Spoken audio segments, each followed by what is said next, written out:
السلام عليكم احبابي ورحمة الله وبركاته. دبة المي بالمقبرة لا تشتريها، شو تسوي بيها؟ هاي ال 500 دينار اخذ لك كم قلاص مي خليهن على الطريق العالم تشربهن، واللي يقرأ الفاتحة جزاء الله الف خير، اللي ما يقرأ الفاتحة يوصل الاجر مال شرب المي القلاصات. المن للمتوفي والله ما تفيده هاي دبة المي، والله بالله ما تفيده هاي دبة المي، لأن لا بيها رواية ولا استحسان ولا مثلا يعني مستحبة ولا حاجة بيها العلماء أبدا. أحبابي بدل ما تشتري لك دبة كل ما تجي أو دبتين اخذ لك كرتونة مي قلاصات خليها على طريق الناس، نعم على طريق زوار، على طريق ناس بالسوق، هاي بالثواب بثواب المتوفي.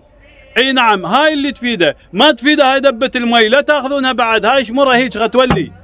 اي نعم بعد قضية الزينة هذا الورد، اي نعم هذا الورد لا تخلونه على قبر المتوفي، بيش يفيده؟ ما يفيده احبابي، ما يفيده. تدرون ليش؟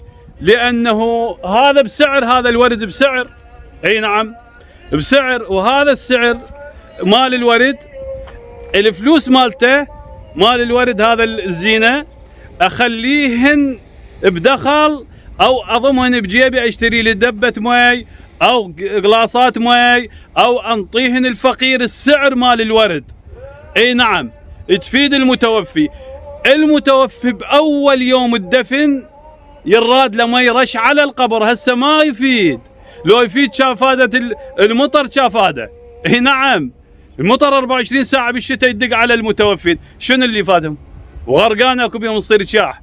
بعد اللي يفيد المتوفي هسه هذا الشخص جايب له نبقة، جايب له سدرة مخلي ورد عليها، هسه الورد ما عندنا بعد ويا احنا حليناها ويا الورد.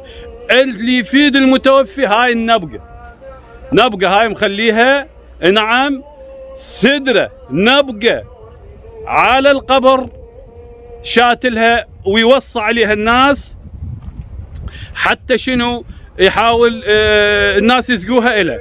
بعد البناء العالي او هسه هذا مثلا هذا البناء او البناء هسه الحديث المرمر الحديث عفوا المرمر الحديث يطبعون صورته ويخلوها على القبر. هذا بيش من عندهن ب300 ومن عندهن ب200 ألف ومن عندهن ب750 ومن عندهن ب800، يعني ما ادري توصل للمليون بعد. شو تقولون انتم؟ انا اقول توصل للمليون. هاي ما تفيد الميت، وين كتبت عليها ايات، وين خليت صورة المتوفي، شو اسوي بهن هاي ال800 او ال600؟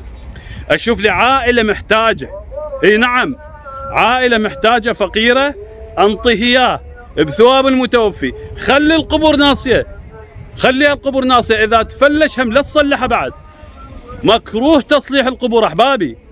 فهذا يجي وسواله مرمر، والمرمر خلى عليه صورته وجابه بيش والله ب600 ب800. هاي ال600 وال800 شوف لي واحد انطيه اياه يجري عمليه، واحد ما عنده اطفال يريد يسوي فحوصات انطيه اياه بثوابه بثواب المتوفي.